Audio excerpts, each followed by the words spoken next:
오늘의 말씀은 사죄와 징계의 선언입니다. 어떤 일에 대한 사죄와 어떤 징계가 있을까?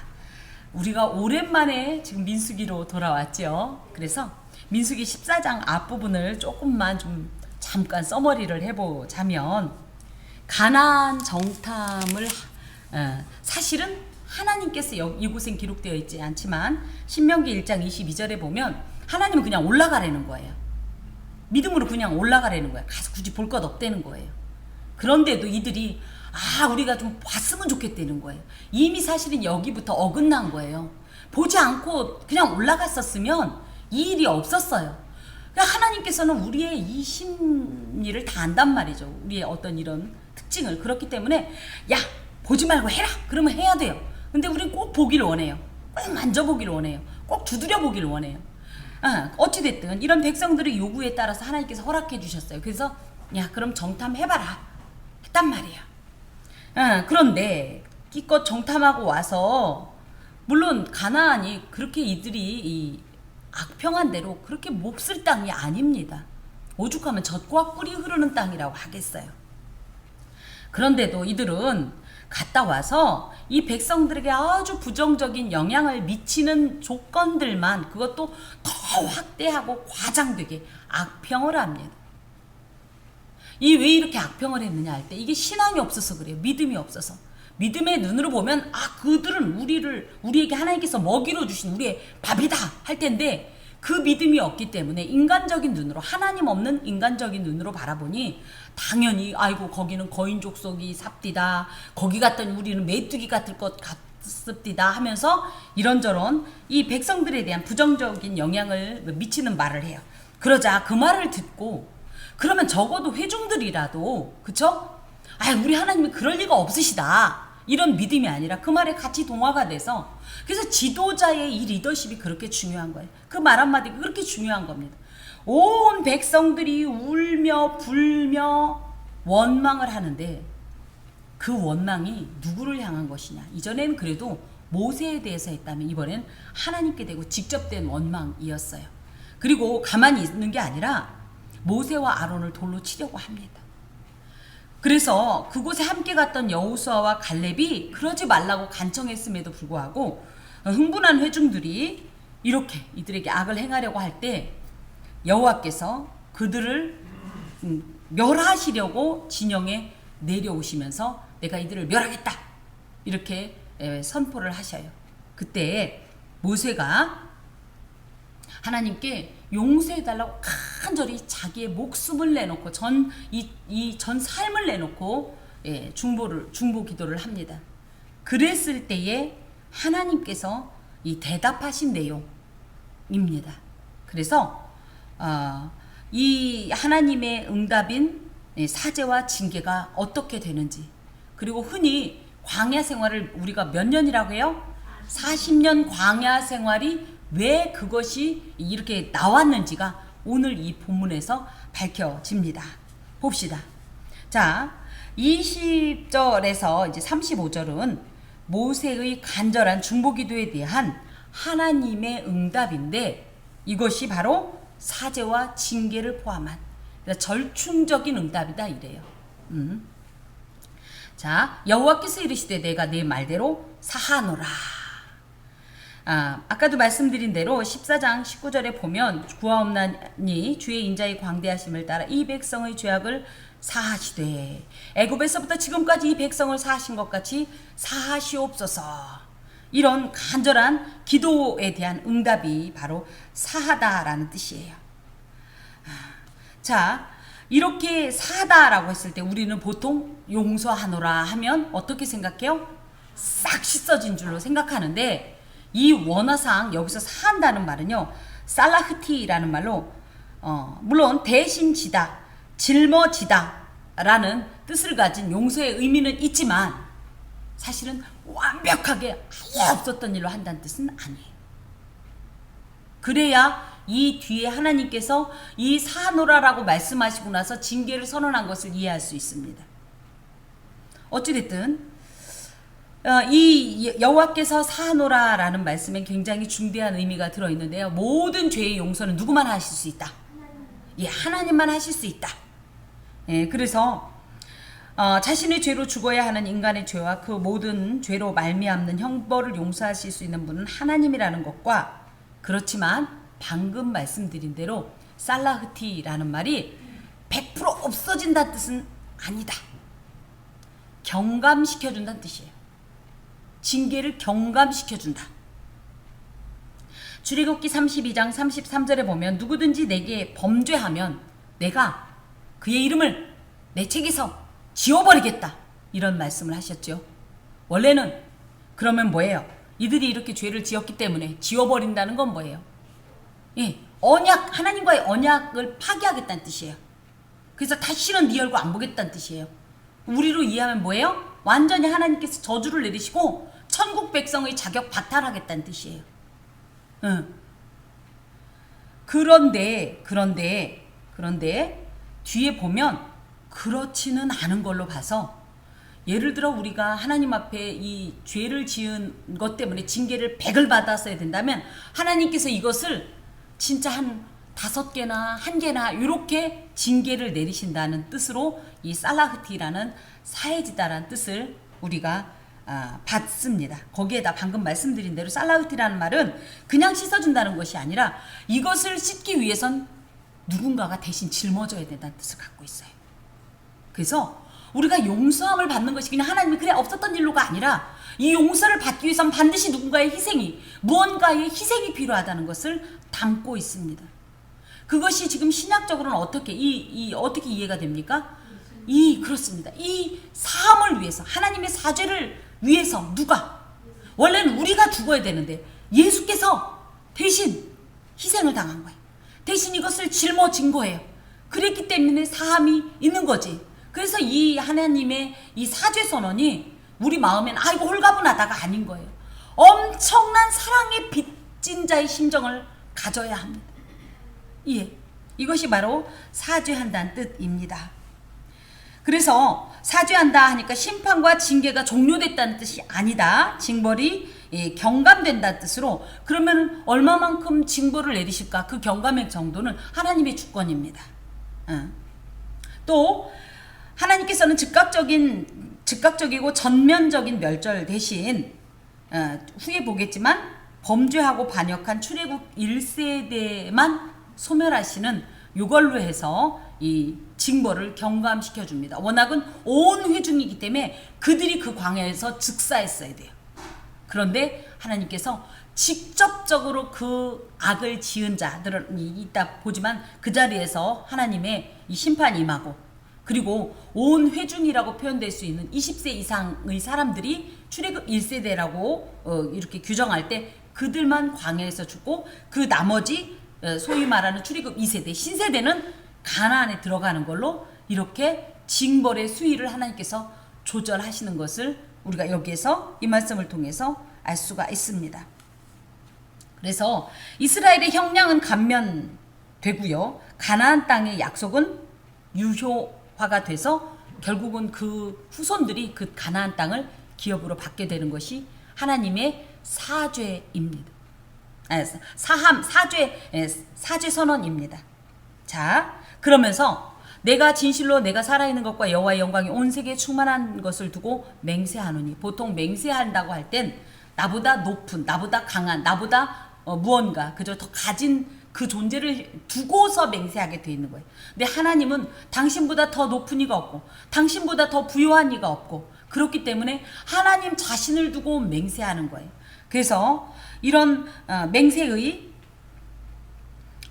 이 내용을 이제 이렇게 보면, 내가 내 영광과 애국과 광야에서 행한 내 이적을 보고서도 이같이 10번이나 나를 시험하고 내 목소리를 청종치 아니한 그 사람을 하면서 쭉 23절까지 기록하고 있어요. 그래서 맹세의 첫 번째가 뭐냐 했더니, 하나님을 시험한 자들은 하나님의 약속의 땅을, 여기 보면 뭐라고 그래? 들어가지 못하리라 돼 있어요? 보지 못하리라 돼 있어요? 우린 보통 들어가지 못하리라 이렇게 알고 있죠? 근데 여기엔 뭐라고 돼 있어요? 보지 못하리라. 보지 못한다는 건 뭐예요? 근처에도 못 간다 소리예요. 근처에도. 구경도 안 시켜준다는 거예요. 예. 하나님을 시험하다라는 말은 예나수라는 말로 시험하다, 어떤 것을 테스트하다, 어떤 사람이나 사물의 성질을 시험하다라는 뜻이에요. 그런데 우리가 그렇죠, 다 테스트가 필요해요. 그렇지만 적어도 하나님을 시험하지 말라. 예수께서도 마귀에게 뭐라고 했어요? 주 너희 하나님을 시험하지 말라. 감히 인간이 하나님을 시험하여 하나님이 어떠하신지 그것을 증명하려는 모든 시도는 철저하게 금지되어 있습니다. 왜 그러냐 하면 이것이 하나님을 더 잘 믿기 위한 것보다는 그 이전에 하나님에 대한 의심의 행위이기 때문이고 불신앙의 행위이기 때문이에요. 더하여서 여기에 보면 내 목소리를 청종하지 아니한 사람, 23절에 보면 나를 멸시한 사람, 이래서 하나님을 경멸하는 행위라는 거예요. 이런 마음으로 접근한 이들에게 나는 절대 이 소중한, 그쵸? 정말 영적으로 하나님을 신앙하고 하나님을 신뢰하는 자들에게만 주려고 했던 이 땅을 너희들에게는 구경도 안 시켜주겠다. 이렇게 엄격하게 말씀하십니다.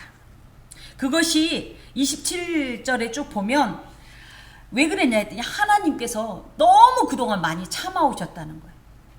이렇게 하나님이 이렇게 여러 번 참을 정도로 이스라엘이 수도 없이 하나님을 시험했기 때문에 하나님께서 이제 더 이상은 이 당신의 이 감정, 분노의 감정을 더 이상은 참지 않겠다는 뜻을 가지고 있습니다.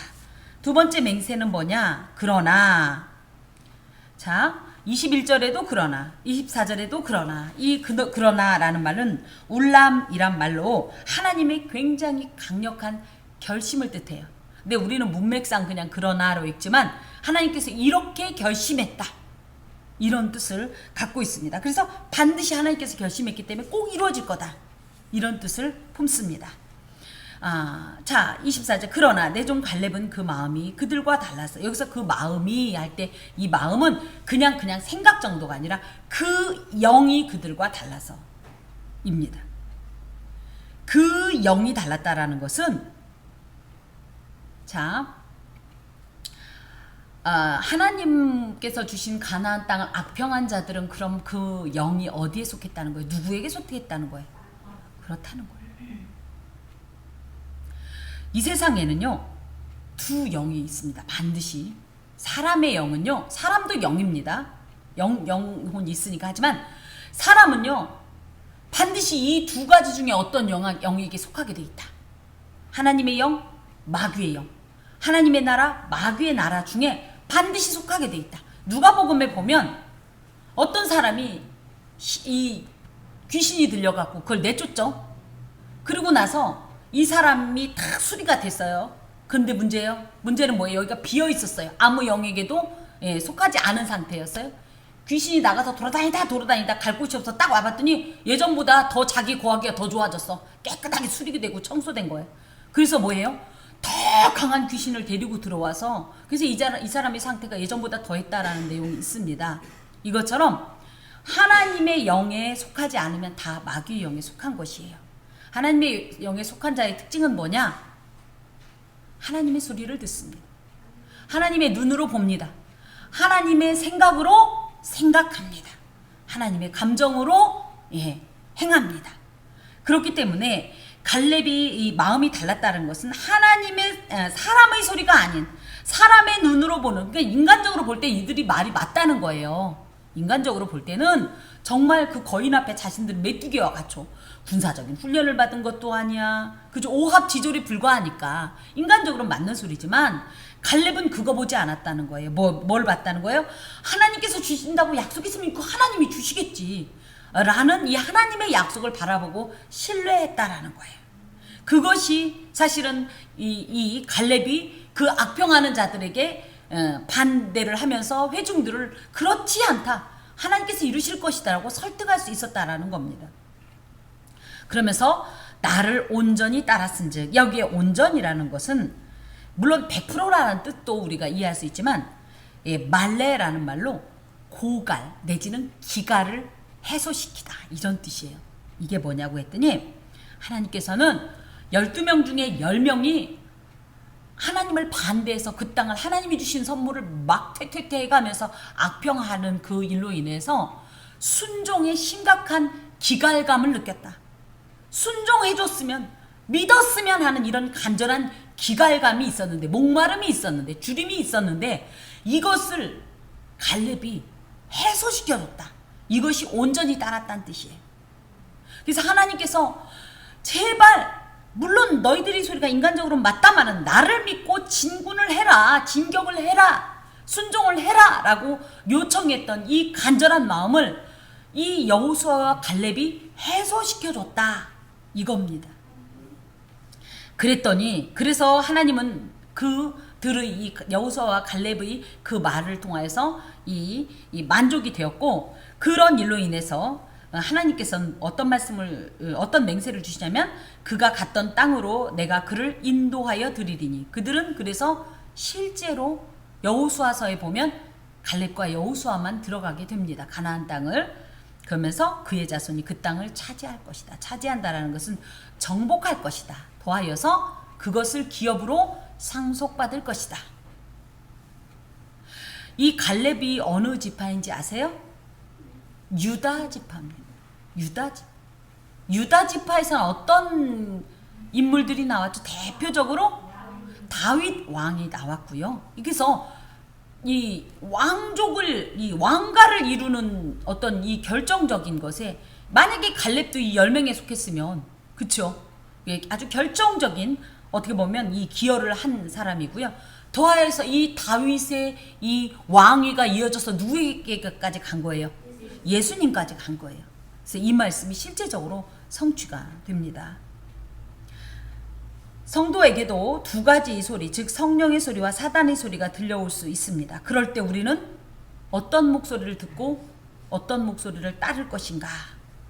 믿음의 분량과 영의 상태에 따라 우리의 이 행동, 우리의 거취가 판명이 될 겁니다. 그로 인해서 우리의 속한 곳이 어디인지, 우리가 속한 영이 어디인지를 알게 될 것입니다. 로마서 8장 14절에 보면, 무릇 하나님의 영으로 인도함을 받는 그들은 곧 하나님의 아들이라. 양이 그 목자의 음성을 듣는 것입니다. 여러분께서 하는 행동들이 곧 내가 누구에게 속했는지를 드러내게 된다라고요. 자, 아말렉인과 가나안인이 골짜기에 거주하나니 너희는 내일 돌이켜 홍해 길을 따라 광야로 들어갈지니라. 그래서 그래, 니들 말대로 지금 그곳에는 센 아말렉인과 가나안인들이 있다. 그러니까 니들 말대로 더 이상 못 들어간다. 그래서 뭐냐? 돌이켜서, 원래 화살표가 이쪽으로 가려고 했어요. 가나안으로 띄워줘 보세요. 가나안으로 원래 들어가려고 했던 거예요. 여기 보이시나요? 여기 동그라미 친 곳이 가데스 바네아란 곳이에요. 그리고 그 위에 신광야라고 있죠. 이 정탐꾼들이 쫙 저 위로 이렇게 다 돌아온 거예요. 그런데 어떻게 해야 돼요? 원래는 그 위로 이렇게 올라갔어야 돼요. 가나안으로. 근데 돌이켜 여기에 보니까 홍해길을 따라 광야로 들어가라. 그래서 진짜 홍해를 넘어서 애굽을 가라는 건 아니고, 지금 이렇게 시내반도 이렇게 표현되어 있죠. 이제 본격적으로 광야 40년의 생활이 시작된 것으로, 지금 현재 주둔하고 있는 광야는 바란 광야인데요. 이제 이 신의 광야, 이 시나이 반도가 있는 시나이 광야로 이제 들어가란 뜻이에요. 이것은 1차 테스트에서 불합격한 거예요. 하나님을 믿는 믿음 테스트에서 불합격하는 바람에 다시 훈련의 장소로 원위치하는 그런 내용입니다. 왜 그랬냐 할 때 하나님의 약속을 믿지 않았기 때문이에요. 그래서 눈앞에 풍요로움과 약속의 완성을 두고 이들은 그 모든 것을 뒤로 한 채 어떠한 풍요함도 어떠한 안전의 보장도 없는 고달픈 광야길을 다시 광야길로 갈 수밖에 없는 그런 상태가 되었습니다. 자, 26절 여호와께서 모세와 아론에게 말씀하여 이르시되, 그러면서 이제 이런 선포를 하시고 나서 하나님의 가슴이 얼마나 답답한지 이런 말씀을 주시는 거예요. 내가 원망하는 이 악한 회중에게 나를 원망하는 이 악한 회중에게 내가 언제까지 참으랴. 이 원망한다라는 것은 하나님의 약속을 믿지 못하고 눈에 보이는 현상만으로 하나님을 함부로 평가했다는 거예요. 하나님을 제대로 알면 원망할 일이 없죠. 제대로 알지도 못하면서 그냥 우리 눈에 보이는 대로 우리 생각나는 대로 함부로 하나님은 이런 분이시다라고 단정을 지은 거예요. 이것은 그냥 그 자체로 끝나는 것이 아니라 궁극적으로 하나님께 대항하는 직접적인 하나님에 대한 도전 행위요 반역 행위입니다. 이것을 하나님께서는 더 이상 참지 않겠다는 거예요. 더 이상 나는 안 참겠다라는 거예요. 여기에 이스라엘 자손이 나를 향하여 원망하는 바 그 원망하는 말을 내가 들었노라 하면서 그들에게 이 내 삶을 두고 맹세하노니 너희 말이 내 귀에 들린 대로 내가 너희에게 행하리라. 그래서 하나님께서 너희들이 말한 그대로 이 말을 언제 했느냐 13장 2절에 보면 잠깐 볼까요?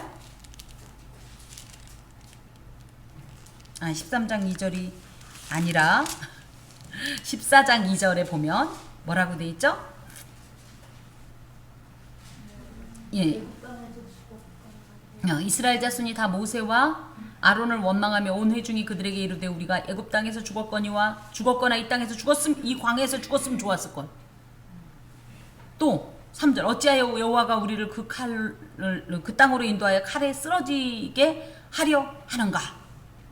그죠? 우리 처자가 사로잡히리니 애굽으로 돌아가는 것이 낫지 아니하랴. 애굽으로 돌아가자. 뭐 이런 말을 함부로 말했던 이것을 하나님께서 내가 그 말 들었다 이거예요. 그래서 니들이 그걸 원했니? 그런 말 했니? 그대로 갚아주마. 자, 하나님은 오래 참으시는 분이에요. 정말 오래 참으시는 분이에요. 제가 저를 봐도 그렇습니다. 하나님이 이렇게 참아주셨기 때문에 우리가 지금도 목숨이 붙어있는 것이라는 것을 기억하시기 바랍니다. 죄의 싹은 사망이에요. 그 죄가 얼마나 큰지 작은지는 상관없어요. 죄 지었으면 그 즉시 즉사예요. 근데 우리 여지까지 죄 한 번도 안 지어서 지금까지 오신 거예요? 50 몇 년 동안 60 몇 년까지는 안 가죠? 보통 50 몇 년인데 40년도 있구나. 예. 그러면 어떻게 그 죄의 싹은 사망이라는 원리가 우리한테 적용이 안 됐냐? 첫째, 어찌됐든 하나님이 오래 참아주셨기 때문이에요. 오래 참아주셨기 때문이에요. 우리가 잘나서가 아니에요. 우리 이 정도면 양심 있게, 이 정도면 경우 바르게, 이 정도만 남한테 폐 안 끼치고 살았으니까 하나님이 봐주신 것 아니에요. 참아주신 거예요. 참아주신 거. 여기서 기억할 건 하나님의 참으심, 그 오래 참으심에도 분명히 한계가 있다라는 사실을 기억해야 합니다. 더하여서 이런 말씀을 하신 이유가 뭐냐 하면 이 지금 이렇게 원망하는 이 습관을 이것이 유전이 돼서 그 자식이 계속 이어질 것을 단절시키겠다는 거예요.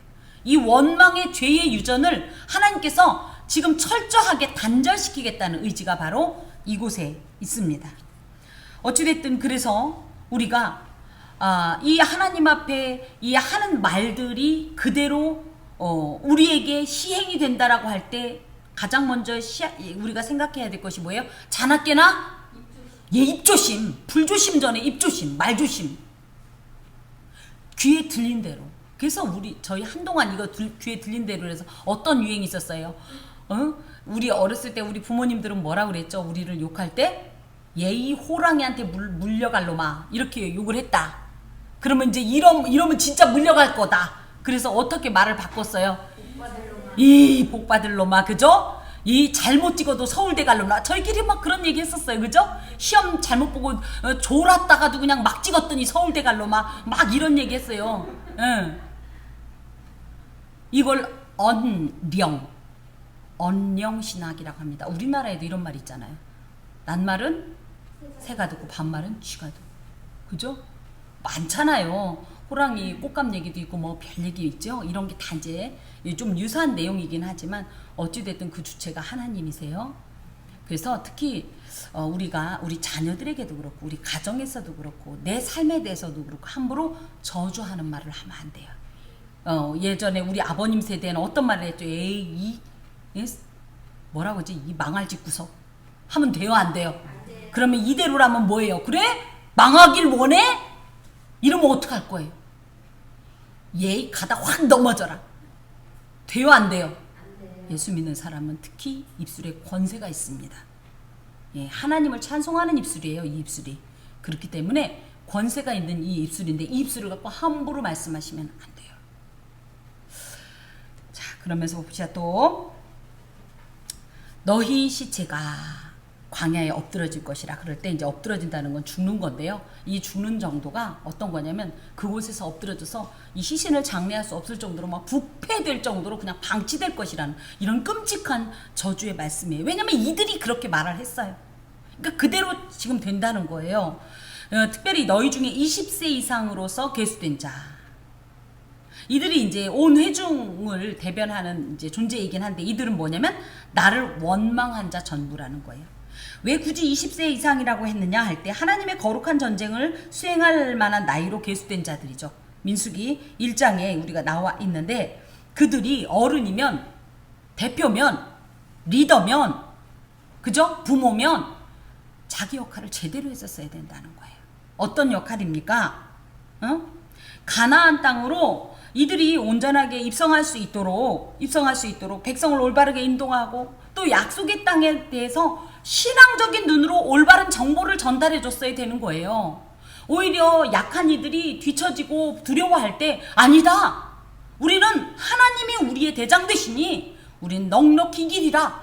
이런 이 권명과 독려와 그죠? 이런 행동을 했었어야 된다라는 거예요. 그러면서 그래. 우리 지난주가 지지난주에 그 내용 나왔죠. 지붕 위로 황소를 올라가라고 했으면 하나님께서 올라가라고 했으면 그래 사다리라도 갖다 놓고 순종의 모범을 보여줬어야 했는데 이들이 도리어 뭘 했냐면 밤새 울면서 원망하는 모범을 불순종의 모범을 보여줬기 때문에 이런 사명을 감당하지 않고 이 사명을 이 회피한 이들에게 하나님께서는 반드시 징계하겠다. 하나님의 심판을 행하시겠다. 이런 하나님의 말씀입니다. 그래서 자 여분네의 아들 갈렙과 눈의 아들 여호수아 외에는 내가 맹세하여 너희에게 살게 하리라 한 땅에 결단코 들어가지 못하리라. 이 내용이 아까 22절 23절에 있었던 내용입니다. 그런데 그러면 모두 다 못 들어가냐. 이게 이제 사죄의 이 실체예요. 뭐예요? 너희가 사로잡히겠다고 말하던 너희의 유아들은 죽이지 않고 내가 이들을 인도하여 드리리니 그들이 너희가 싫어하는 땅을 보겠다. 싫어한다라는 것은 경멸한다, 우습게 여긴다, 악평하다 이런 뜻이. 너희들이 그 악평하던 그 땅을 도무지 들어갈 수 없다고 생각했던 그 땅을 너희 자녀들은 들어갈 것이다. 이렇게 말씀하십니다. 그러면서 너희의 시체는 이 광야에서 엎드러질 것이요. 자, 너희의 자녀들은 너희 반역한 죄를 지고 너희의 시체가 광야에서 소멸되기까지 40년을 광야에서 방황하는 자가 되리라. 그래서 여기에 어떤 내용이 나오냐면 너희의 자녀들은 20세 이하의 이 출애굽 2세대를 말합니다. 이들이 특별한 일을 해요. 너희 반역한 죄를 지고. 그래서 자신들이 죄에 대한 형벌도 있지만 거기다 대고 부모의 형벌까지 이들이 대신 지고. 그러니까 이들은 굳이 얘기하면 죄를 그죠? 죄에 가담하지 않았는데도 불구하고 왜요? 이 부모들 때문에 안 그랬으면 진짜 가나안에 입성하는 건데 이 부모들 때문에 이 부모들이 40년 동안 출애굽 1세대가 다 전멸할 때까지 이들은 그 가나안에 진입하지 못하고 뭐하고 있어요? 이 광야에서 빙글빙글 돌면서 고생 이렇게 될 거라는 거예요. 이 대리 징계를 이들이 당할 것이라는 말씀을 하십니다. 왜 그러냐? 하나님의 약속에 대한 불신 때문이다. 하나님을 불신한다는 것은 굉장히 두려운 일이에요. 여러분, 하나님 믿지 않는다는 것은 굉장히 비극적인 결과를 상상할 수 없는 결과를 줍니다. 하나님을 믿으십시오. 무엇을 믿느냐? 하나님이 계시면 당연히 믿어야죠. 하나님이 살아계시면 더하여서 그가 우리에게 상 주시는 이심을 믿어야 하지. 하나님이 상 주시는 거, 하나님께서 가장 좋은 것을 우리에게 주신다는 사실을 믿으세요. 우리 눈으로 볼 때는 어라 이런 걸 주면 어떻게 나보고 죽으란 얘기 할지 모르지만 그건 궁극적으로 보다 하나님의 상이라는 거예요. 이렇게 하나님이 하시는, 우리에게 행하시는 모든 일은 선하고 귀하고 복되다는 사실을 믿는 것이 진정한 믿음이에요. 그런 믿음이 있을 때 이 신앙이 더욱더 하나님 앞에서 온전한 결과, 이 순종의 결과를 향해 갈 수 있는 겁니다. 자, 그러면서 너희 반역한 죄, 너희 자녀들은 너희 반역한 죄를 지고 할 때 이 반역이란 말이 참 무섭네요. 제누트라는 말로 이들이 그냥 반역했다는 건 단순히 하나님 앞에 반항했다 이런 수준이 아니라 하나님 대신 하나님을 버리고 우상을 섬기는 이런 영적 간음 행위를 했다. 그 정도의 배신감을 지금 하나님께서 느낀다. 부부 이렇게 약속하면 수많은 약속이 있지만 가장 결정적인 이 인간사 속에서의 약속은 부부간의 약속 아닐까요? 다른 여러 약속에도 배신감이 들고 상처가 있겠지만 부부간의 약속에서 이 배신감과 그쵸? 그걸 느끼는 것은 이건 그냥 단순히 약속을 안 지킨 수준이 아니라 완전 관계의 이 파기고요. 삶의 파멸입니다. 하나님과 우리의 이 관계가 이 정도로 치명적인 거예요. 이 정도로 결정적인 거예요. 그래서 이 반역이란 이 제누트라는 단어를 하나님께서 쓰시면서 예전에 패역이다라는 표현을 썼는데 그런 어떤 지금 행동을 했다는 거예요. 하나님을 믿지 않고 하나님 대신 그 우상이 물론 실제적인 어떤 형상일 수도 있지만 자기 자신의 생각도 하나님보다 더 크다면 우상인 겁니다. 그런 행동을 했다라는 거예요. 자, 그래서 너희는 그 땅을 정탐한 날 수인 40일의 하루를 1년으로 쳐서 그 40년간 너희의 죄악을 담당할지니 너희가 그제서야 내가 싫어하면 어떻게 되는지를 알리라 하셨다 하라. 여기에 소멸된다라는 표현이 있습니다. 33절에 보면 너희의 시체가 광야에서 소멸되기까지 할 때 이 소멸이란 말은 타맘이란 말로 어떤 일의 분량을 다 채워서 완전히 끝낸다는 뜻을 갖고 있어요.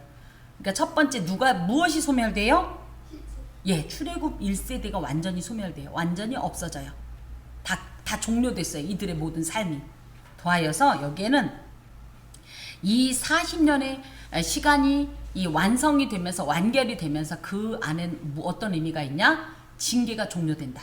징계가 완성된다는 뜻을 함께 가지고 있습니다. 그러니까 결국은 뭐예요? 이 40년은 징계의 시간이에요. 징계의 시간. 하나님 앞에 불순종의 행위가 이렇게 두려운 무서운 결과를 낳는 것입니다. 특별히 하루를 1년으로 이렇게 쳐서 40년을 죄악을 담당한다는 뜻에는 그냥 그야말로 40일 동안 죄 졌으니까 40일만 되면 되는 거 아니야 할지 모르지만 하나님께서는 이 정도로 죄가 우리한테 치명적이고 비참한 결과를 준다는 걸 아주 뼛속 깊이 뼈저리게 체험하고 다시는 이 죄를 짓지 말게 하려는 그런 이 죄에 대한 이 교훈의 의미가 있고요. 또 잔인한 말 같지만 결국은 출애굽 1세대가 죽기까지 기다리는 거예요. 그래서 그 시간까지 약속이 유보된다라는 뜻도 함께 가지고 있습니다. 또 그 안엔 물론 자연적인 일이긴 하지만 현재 20세 이하였던 어린 후손들이 어떻게 돼요? 성장을 하겠죠. 그러면서 온전한 믿음의 세대로 거듭나서 이들이 하나님의 약속의 땅인 가나안으로 들어갈 수 있는 시간을, 왜냐하면 지금 부모들이 갑자기 출애굽 1세대면 20세부터 다 죽고 나면 19살짜리부터 갓난아기들이 어떻게 가나안에 지금 아무리 하나님께서 도우신다고 해도 전쟁을 해야 되는데, 그래서 그 시간까지 하나님께서 사실은 이들에게 시간을 주시기도 하고, 그래서 항상 룻기에도 보면 다 앞에선 죽은 것 같지만 뒤에 보면 뭐 하나가 남고, 이걸 또 하나의 어떤 동기로 해서, 계기로 해서, 발판으로 해서 성장하고, 또 다 무너진 것 같아도 뭐 하나는 남고, 우리도 꼭 그렇죠. 다 무너진 것 같아도, 그죠? 꼭 하나님은 숨 쉴 구멍을 하나씩 주셔요. 그래서 그걸 가지고 다시 시작이 되는 거예요. 물론 우리 생각엔 늦은 것 같지만 그렇지 않아요. 결국은 이 남은 것이 중요해요. 그래서 여기서도 40년 동안 사람 1세대가 죽은 것이 중요한 게 아니라 하나님께서는 무엇을 보시냐? 그것을 통하여서, 그 시간을 통하여서 출애굽 2세대 진정한 믿음의 신세대가 드디어 성장하고 성숙하는 이 시간을 기다리고 계신다는 그런 의미도 함께 가지고 있습니다. 죄의 싹은 사망이라고 로마서 6장 23절에 되어 있는데 이것은 반드시 성취됩니다.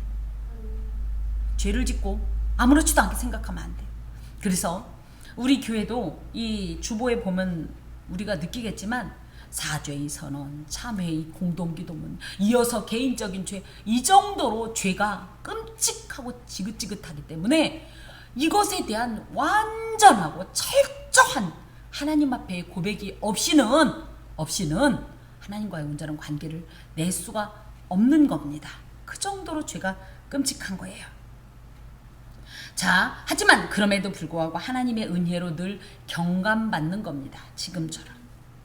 자, 그런 내용이 이제 쭉 나와 있어요. 그러면서 모세의 이제 36절 봅시다. 모세의 보냄을 받고 땅을 정탐하고 돌아와서 그 땅을 악평하여 온 회중이 모세를 원망하게 한 사람. 그러니까 갔다 와서 나 혼자만 불신앙의 죄를 저질렀어도 큰데 그걸 어떻게 했어요? 사람들에게 다 전이시켰어요. 그 불신을, 그 의심을, 그 감정을 하나님을 믿지 못하는 그 불신앙의 모범을 보여버렸어요. 그것이 이들에게 더 치명적인 죄가 되겠습니다. 곧 그 땅에 대해 악평한 자들은 여호와 앞에서 재앙으로 죽었고, 이게 원어상으로 뭐냐면 천벌을 받았다 이렇게 되어 있습니다. 그 자리에서 그 즉시 어떤 모습인지는 모르지만 모든 사람들이 보고 하고 놀랄 정도로 즉사했다는 뜻을 가지고 있어요. 성경에는 왕왕 죄에 대해서 하나님께서는 이렇게 공개적으로 처형하는 장면들을 기록합니다. 그런 의미에서 우리가 어떻게 하나님께서 징계하지 않는다라고 말을 할 수가 있겠습니까?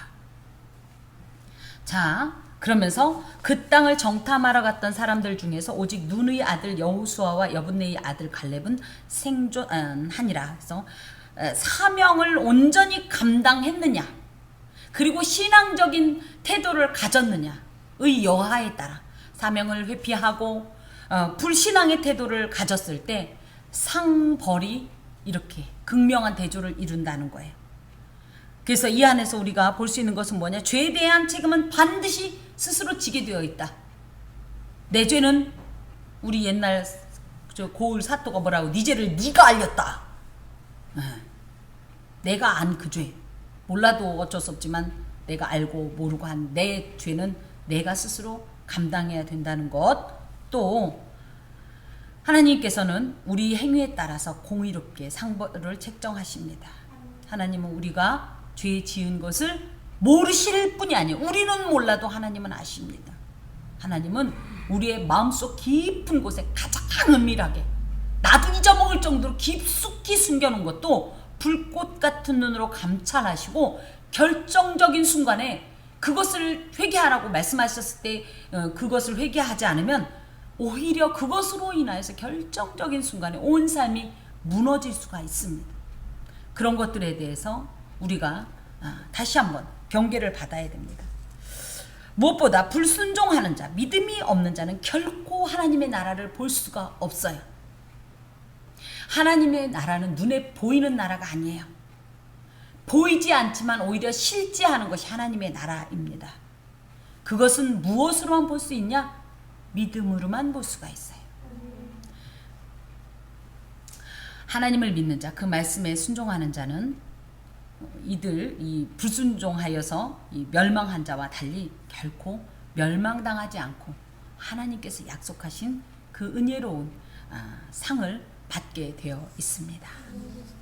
자, 모세가 이 말로 이스라엘 모든 자손에게 알렸어요. 이 얘기를 해줬어요. 그랬더니 거기다 대고 그 앞부분에 보니까 그 10명이 또 재앙을 받아서 죽었어요. 근데 놀랍게도 여호수아와 갈렙은 같이 그 불신앙적 행위에 동조하지 않았더니 살았어요. 그죠? 이걸 봤어요? 그러자 백성들이 어떻게 했냐면 크게 슬퍼했어요. 이런 모세가 전한 하나님의 말씀과 하나님의 행동을 보고 백성들이 이제 때늦게 이제 반성하는 거예요. 그리고 슬퍼한다는 말은 애통한다는 뜻이에요. 큰 소리를 내면서 울었어요. 그런데 여기에 그랬으면 뭐가 있었어야 돼요? 회개했어요. 회개하면 뭐 해야 되는 거야? 회개하면 이 회개가 뭡니까? 예, 제자리에 오는 거예요. 하나님과의 이 엇나갔던 관계를 제대로 정상화하는 거예요. 그런데 보세요. 이제 보세요. 여기까지는 굉장히 그럴듯해요. 예, 크게 슬퍼했어요. 울었어요. 반성했어요. 그런데 그야말로 우리가 회개했나 보다 했어요. 그런데 이들이 어떤 일을 하냐면 아침에 일찍 일어나 산 꼭대기로 올라가며 이르되, 그러니까 뭐냐면요, 가나안에서 방향 지금 바꿔, 뉴턴해 지금 이렇게 말씀하셨더니 이들이 거꾸로 하나님 지금이라도 제대로 해볼게요 이러면서 지금 가나안으로 진군하겠다고 이 난리를 하는 거예요. 이들이 지금 이 무슨 청개구리 신보도 아니고 하라고 하면 안 하고 하지 말라고 하면 하고, 분명히 뭐라고 했어요. 분명히 하나님께서 25절에 보니까 너희는 내일 돌이켜 홍해길을 따라 광야로 들어갈지니라. 야, 하나님 판결 끝난 거예요. 그러면 이미 이때는 이것이 순종이에요. 이 말씀에 순종하는 것이 진정한 순종이에요. 근데 자체적으로 결정하고 이제는 우리가 하면 하나님이 이렇게 자기들끼리, 그러니까 이게 회개가 잘못된 거예요. 지금 회개도 아닌 거예요. 회개는 뭐냐? 나는 다 버리고 내 생각은 다 버리고 내 의의 옷은 다 벗고 하나님 앞에 정말 그냥 그 벌거벗은 이 모든 심정으로 그냥 하나님의 천만을 기다리는 게 회개입니다. 근데 이들은 아직도 의롭고 아직도 자신들이 지혜롭다고 생각하기 때문에 이런 결정을 했어요. 그러면서 보소서 우리가 여기 있나이다. 우리가 여호와께서 허락하신 곳으로 올라가리니 우리가 이제 잘못했다고 비는데, 참 안타까운 것이 모세가 이르되 어찌하여 이제 여호와의 명령, 원래는 올라가는 게 여호와의 명령이었어요. 그런데 어떻게 했어요? 갔다 와서 악평을 하고 하나님께 원망하면서 지금 올라가는 이것을 하나님께서 금지시키고 이제는 다시 돌이켜라. 다시 훈련 장소로 이렇게 된 거예요. 다시 원위치로 너 훈련 받을 그곳으로, 너 훈련 아직 안 됐구나. 다시 이렇게 말씀하셨으면 이 방향이 맞는데 이들이 뭐라 그래요? 그냥 올라가겠다고 하니까 이것이 여호와 앞에선 그 명령을 범한 결과가 되는 거예요. 그러면서 이 일이 형통하지 못하리라. 니들 뜻대로 안 될 거다 이거예요. 왜 그러냐? 여호와께서 너희 중에 계시지 않기 때문이야.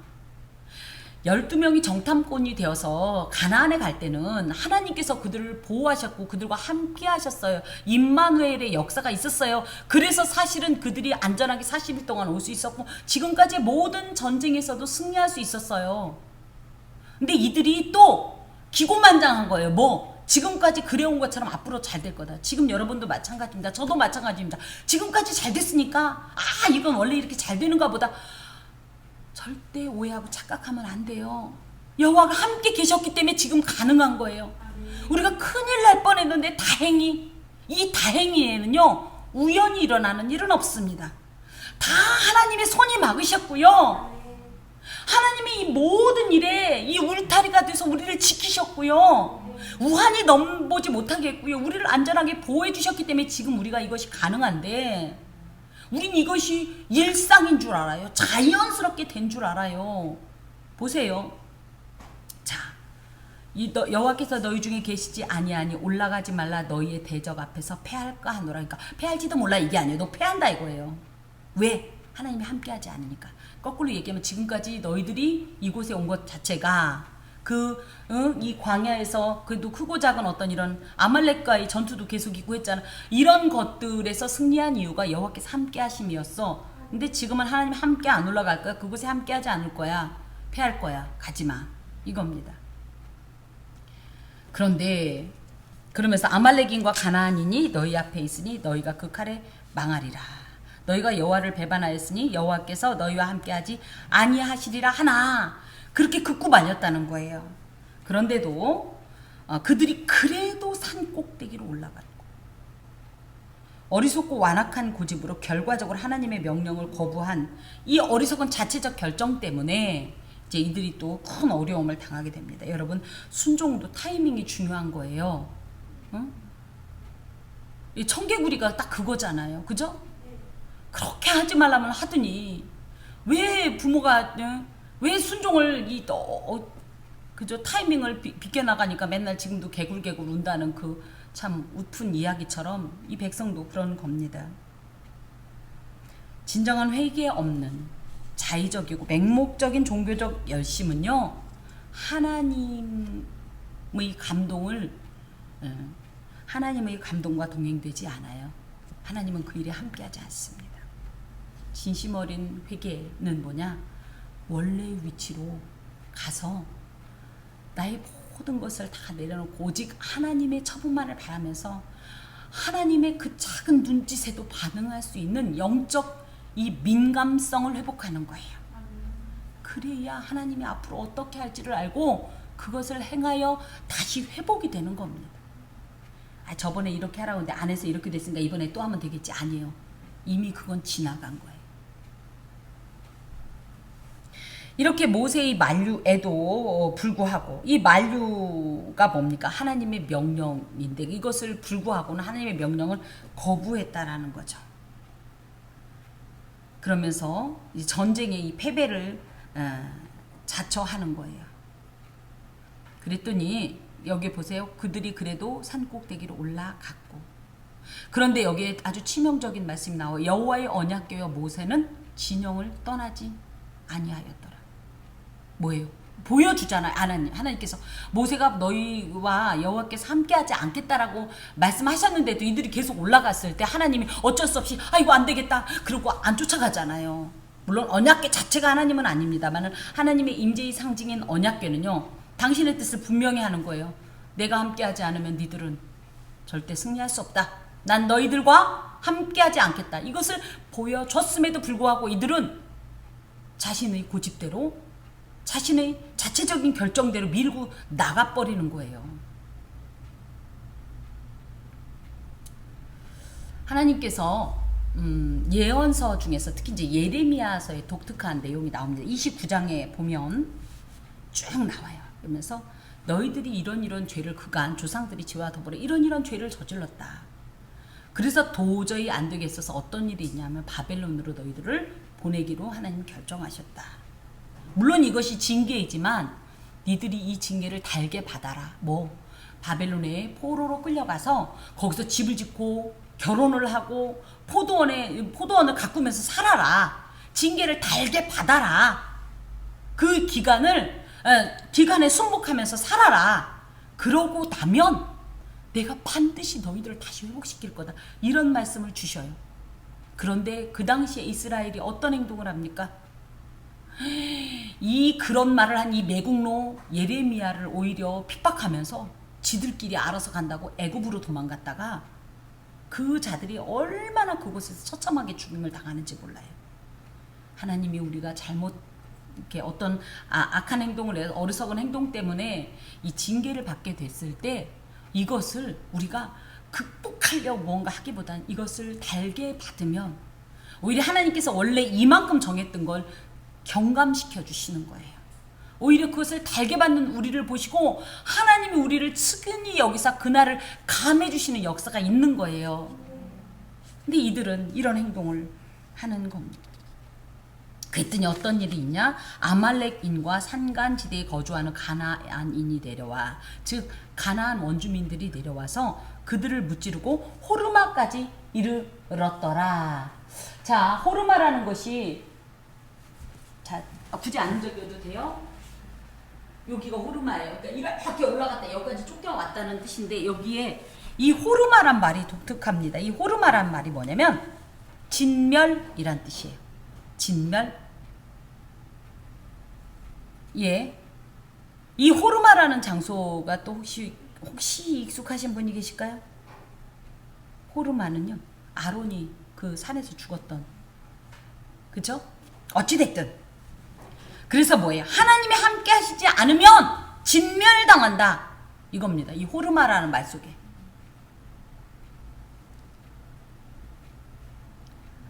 이스라엘이 징계를 당한 이유는 하나님께 대한 불신앙이었습니다.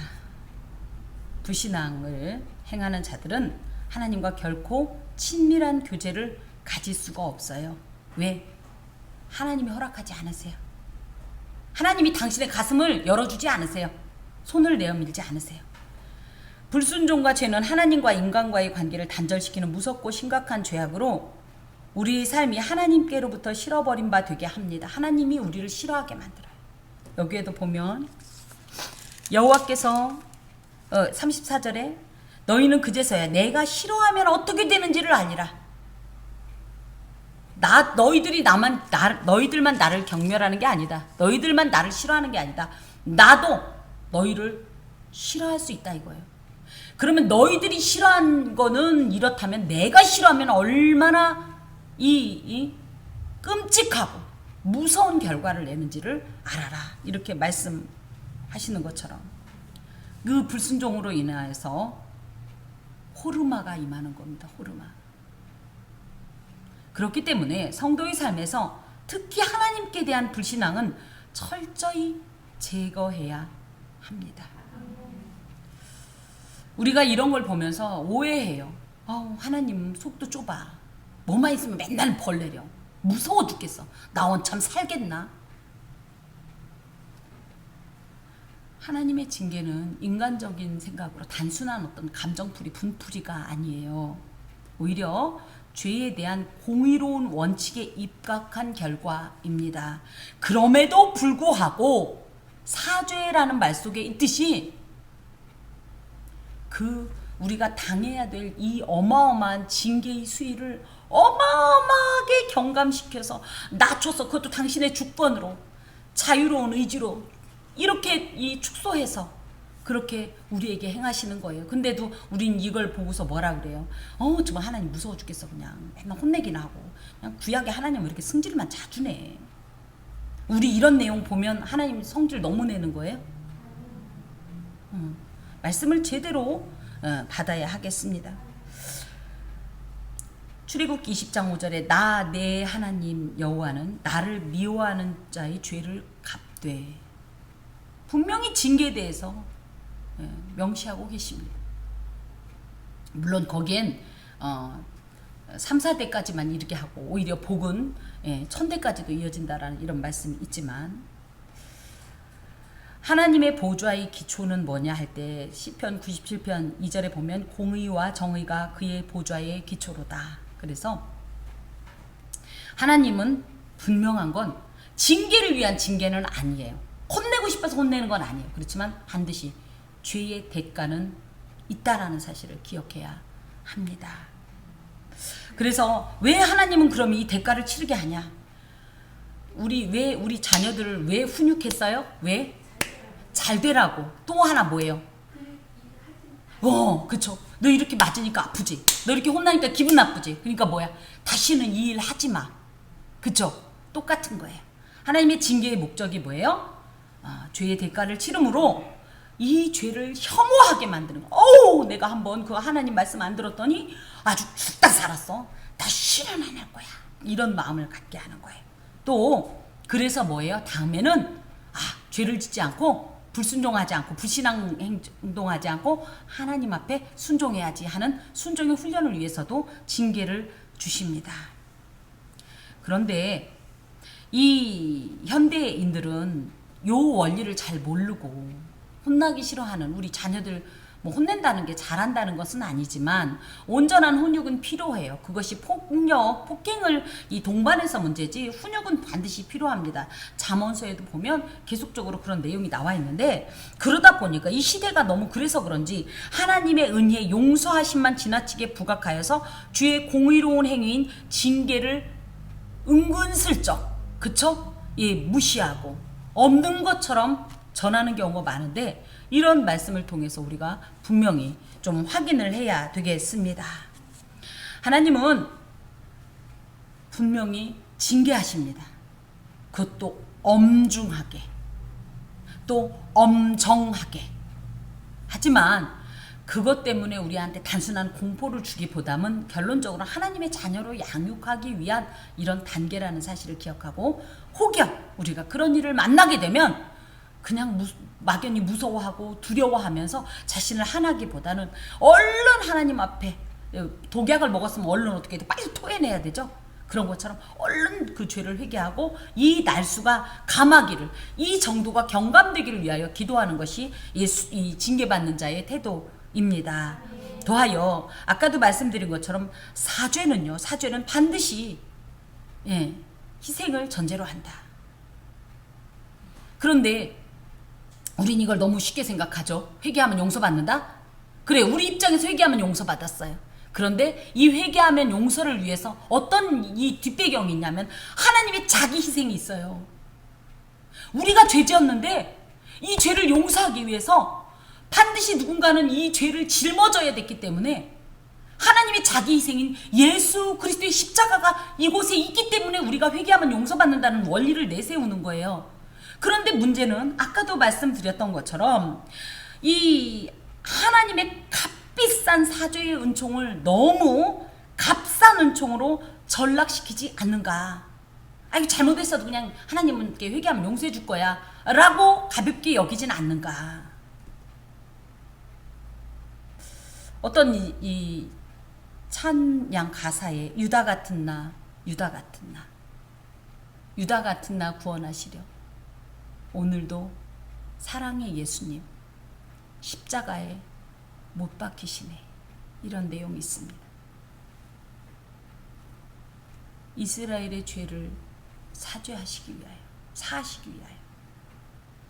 베드로 유다의 죄를 사하시기 위하여, 지금 나의 죄를 사하시기 위하여 예수님은 십자가에 지금도 나 때문에 못 박히십니다. 우리가 그 희생을 생각한다면 결코 죄의 문제를 가볍게 볼 수 없습니다. 죄에서 떠나십시오. 하나님의 사함의 이 선언의 무게를 우리가 깊이 새기고 징계받을 일을 안 하면 좋겠지만 어찌됐든 그런 모든 일에 대해서 가볍게 여기지 맙시다. 기도하겠습니다. 하나님, 알면서도 잘 안 되는 이 심정이, 이 답답한 심정이, 이 송구하고 민구한 마음이, 면목 없음 하나님께 전달될 것을 믿습니다. 주여, 우리가 어떻게 주의 말씀을, 하나님의 가슴을 시원케 해드리고 이룰 수 있겠나이까. 주여, 십자가를 붙잡고 그 십자가를 만지면서 그것이 반복되지 않도록 하나님 내 마음에 새기게 하여 주옵소서. 하지만 사죄의 은총을 베푸신 하나님께 감사하면서 죄를 멀리하는 지혜를 주옵소서. 결단하게 하옵소서. 예수 그리스도의 이름으로 기도합니다. 아멘.